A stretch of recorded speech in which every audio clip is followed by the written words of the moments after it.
মাছি নোংরা জায়গায় বসে তারপর শরীরে বসলে আমাদের ওযু বা গোসল করতে হবে কিনা। মাঝে তাহাজ্জুদ নামাজের সময় কেরাত ভুল হলে নাকি পাগল হয়ে যায়, এটা অনেকের মুখে শুনি, এই জন্য অনেকেই পড়ে না। এ সম্পর্কে জানতে চাই। মুরগির চামড়ার মধ্যে যদি কোনো পালক থেকে যায় এটা খাওয়া যায় যাবে কিনা। আমি মাঝে মাঝে বসে সুন্নত নামাজ পড়ি, এটা কি জায়েজ হবে কিনা। মাঝে মাঝে ওযু করার পর মনে হয় আমার পাজামা নাপাক হয়ে গেছে, আমি পরে বুঝতে পারি সেটা আসলে হয়নি। এই চিন্তা কিভাবে বিরত থাকা যায়। মেয়েরা কি লেডিস গেঞ্জি পরে সালাত পড়তে পারবে? ডাক্তার দিয়ে কি সুন্নাতে খাতনা করানো যাবে? তারা তো খাতনা করানোর সময় কালিমা পড়িয়ে খাতনা করান না। বিয়ে ঠিক হয়েছে, এখন এই মেয়ের সাথে কথা বলতে পারবো? একাকী নামাজ পড়ার সময় কেরাত পড়ার বিধান কি? ঠোঁট না নেড়ে কেরাত পড়লে কি সালাত আদায় হবে? প্রশ্নোত্তরের আলোকিত ভবনে আমরা প্রবেশ করি। মাইমুন আক্তার আপনি লিখেছেন, মুরগির চামড়ার মধ্যে যদি কোনো পালক থেকে যায় এটা খাওয়া যায় যাবে কিনা। অসুবিধা নেই, হালকা পাতা যদি থেকে যায় এটি খেলে গুনাহ হবে না। শিউলি যেমন আপনি লিখেছেন, আমার নাম শিউলি, আমি মাঝে মাঝে বসে সুন্নত নামাজ পড়ি, এটা কি জায়েজ? আপনি যদি সুন্নত নামাজগুলো বসে বসে আদায় করেন কোনো অসুবিধা নেই, কারণ সুন্নত নামাজ এটি এক্সট্রা এবং অতিরিক্ত। তো অতিরিক্ত নামাজগুলো কেউ বসে পড়লে সালাত আদায় হয়ে যাবে।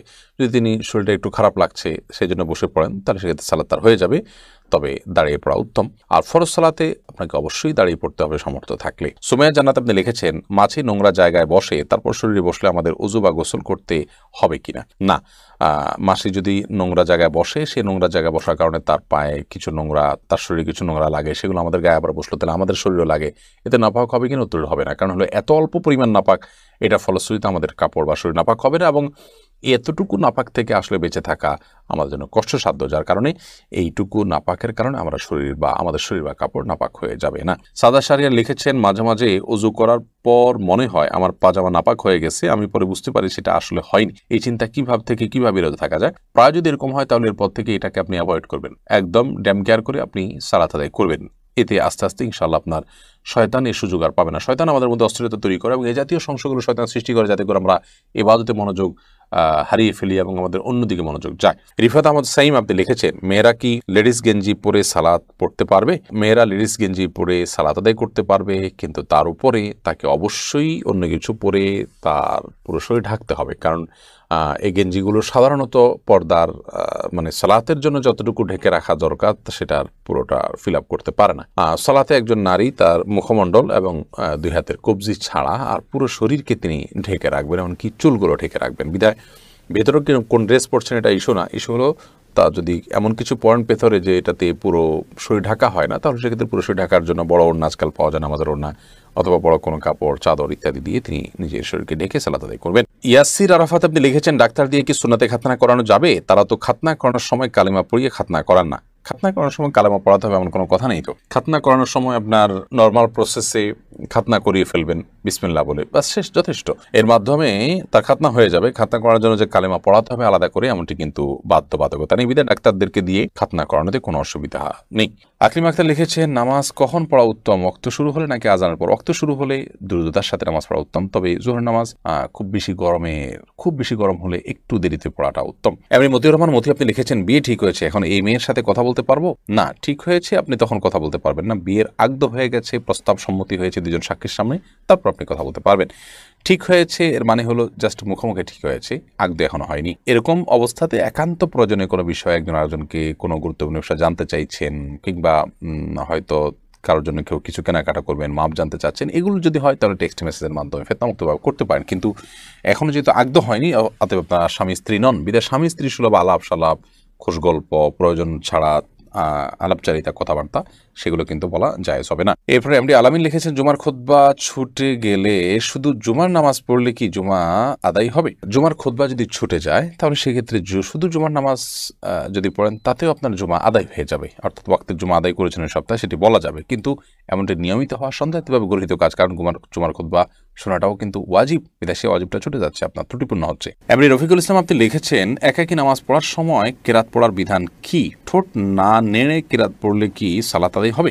না, সালাত আদায় হবে না, আপনাকে ঠোঁট নাড়তে হবে। ঠোঁট যদি আপনি না নাড়েন তাহলে সেক্ষেত্রে সালাত আদায়ের জন্য যে কেরাত পাঠের আবশ্যকীয়তা সেটা আদায় হবে না। মনে মনে পড়লেন, সেটাকে তেলাওয়াত বলা হবে না, কেরাত আপনাকে পড়তে হবে। নবী করিম সাল্লাল্লাহু আলাইহি ওয়াসাল্লাম বলেছেন, লা সালাতা লিমান লাম ইয়াকরা বিফাতিহাতিল কিতাব, যে ব্যক্তি সূরা ফাতিহা পাঠ করেনি তার সালাত হবে না। তাহলে এখানে পাঠ করতে বলেছেন তিনি। আপনি যদি মুখ না নাড়েন, ঠোঁট না নাড়েন, জিহ্বা না নাড়েন, তাহলে পাঠ হলো না, সেটা কল্পনা হলো, সেটা জল্পনা হলো, সেটা স্মৃতিতে আপনি স্মরণ করলেন, স্মরণ হলো, তো স্মরণ করতে তো বলা হয়নি, বলা হয়েছে পাঠ করতে। অতএব আপনি ছোট না নামলে নামাজ হবে না। এম সালমা লিখেছেন, পিরিয়ড চলাকালীন সময় ঘর থেকে বের হওয়ার সময় আয়াতুল কুরসি পাঠ করা যাবে কিনা।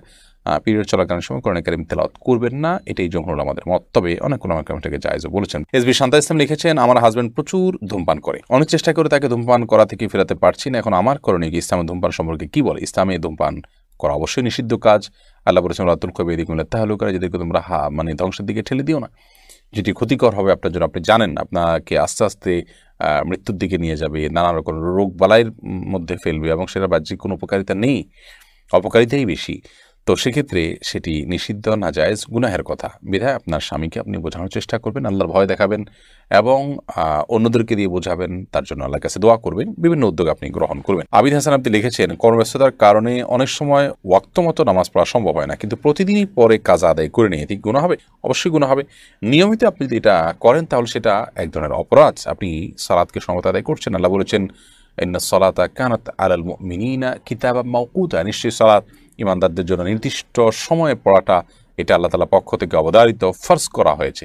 বিধায় সেই ফরজটাকে অবলীলা প্রতিদিন আপনি লঙ্ঘন করে যাবেন তথাকথিত ব্যস্ততায়, এই ব্যস্ততা আপনার জন্য জায়েজ নয়। আপনার ঈমান ধ্বংস হয়ে, তাকওয়া ধ্বংস হয়ে, আখিরাত এবং জান্নাত ধ্বংস হয়ে যদি দুনিয়ার অনেক কিছু অর্জন হয়, সেই অর্জনটা আপনার কাছে তুচ্ছ, সেটা আপনি গ্রহণ করার কথা নয়। আপনাকে যদি নিঃশ্বাস আটকে রেখে কাজ করতে বলা হয় এবং তার বিনিময়ে আপনাকে অনেক টাকা অফার করে, আপনি নেবেন না, কারণ জানে না থাকলে, জীবনে না থাকলে, বেঁচেই না থাকা গেলে এই টাকা দিয়ে আমি কী করবো? ঠিক একইভাবে নামাজে যদি পড়তে না পারি, আমার আখিরাত পুরোপুরি ধ্বংস হয়ে যায়, তাহলে সেক্ষেত্রে এই ব্যস্ততার কী মানে থাকতে পারে? আপনি আপনার পেশা, আপনার অবস্থান পরিবর্তন করে হলেও ওয়াক্ত মতো সালাত আদায় করতে হবে। মাঝে মধ্যে এরকমটি হতে পারে, সেই ভিন্ন কথা। মনি তানি আপনি লিখেছেন, অনেকের ধারণা মেয়েরা বাবার বাড়ির সম্পত্তি আনলে ভালো হয় না, ইসলাম আইন কি বলে? না, এটা মন গড়া কথা। বাবার বাড়ির সম্পত্তি বুঝে নেবেন, এই নেওয়াটাই বরং ভালো। আপনার ভাইরা যাতে গুনাহে লিপ্ত না হয় বোনদের হক মেরে, সেজন্য আপনি নিজেরটা বুঝে নেবেন, প্রয়োজনে প্রেশার ক্রিয়েট করে হলেও আপনার হক আপনি বুঝে নেবেন। আর যদি তারা দুর্বল থাকে, অভাবী থাকে, তাদেরকে ছাড় দিয়ে আসছেন, সেটা ভিন্ন বিষয়। বাবার বাড়ি মেয়েরা নিলে তাদের অকল্যাণ হয়, এটি মূর্খতাসুলভ কথা, কুসংস্কার, এটি কোনো ভিত্তি নেই। কাজী নাজমুস সাকিব আপনি লিখেছেন, রুকু এবং বৈঠকে দৃষ্টি কোথায় থাকবে? আমরা দৃষ্টি কোথায় রাখবো? একটা মত হলো যে সর্বাবস্থা আমরা সেজদার যে জায়গা, সেখানে আমরা দৃষ্টি রাখবো, আর বৈঠকে আমরা আমাদের কোলের দিকে দৃষ্টি রাখবো, এটি একটি মত। রুকুতে অনেকে বলেছেন যে দুই পায়ের যে মধ্যবর্তী জায়গা, এখানে আমাদের নজর থাকবে। তো খোলাসা কথা হলো, বেশিরভাগ ক্ষেত্রেই সালাতে আমাদের নজর থাকবে হলো সেজদার দিকে, এবং সর্বাবস্থায় সেজদা যে এরিয়া, এর মধ্যে, এটুকুর মধ্যে আমাদের নজরকে আমরা সীমাবদ্ধ রাখবো। বাকি যখন আমরা বসবো তখন সচরাচর সেজদার দিকে তাকাতে হলে তো আমাদের চোখ উঠাতে হয়, আরেক দিকে তাকাতে হয়, আমরা কোলের দিকে স্বাভাবিকভাবে নজর করব। অর্থাৎ চোখকে অবনত করলে যে জায়গায় নজর আসে, সেই সীমানার ভিতরে আমরা নজর রাখার চেষ্টা করব। আয়েশা সিদ্দিকা আপনি লিখেছেন, তাহাজ্জুদ নামাজের সময় কেরাত ভুল হলে নাকি পাগল হয়ে যায়, এটা অনেকের মুখে শুনি, এই জন্য অনেকেই পড়ে না, এ সম্পর্কে জানতে চাই। না, এটা একেবারেই কুসংস্কারাচ্ছন্ন কথা, একদমই ভিত্তিহীন কথা, কোনো ভিত্তি নেই কথা। কেরাতে ভুল হলে কোনো অসুবিধা নেই, কোনো গুনাহ হবে না, পাগল হওয়ার তো প্রশ্নই ওঠে না। অন্য নামাজ যেরকম ভুল হতে পারে, তাহাজ্জুদ নামাজও ভুল হতে পারে। বিধায় ভুল হলে সেটাকে সংশোধন করবো, কারেকশন করবো, এর কারণে গুনাহ হবে না, অন্য কোনো ক্ষতি হওয়া তো দূরের কথা।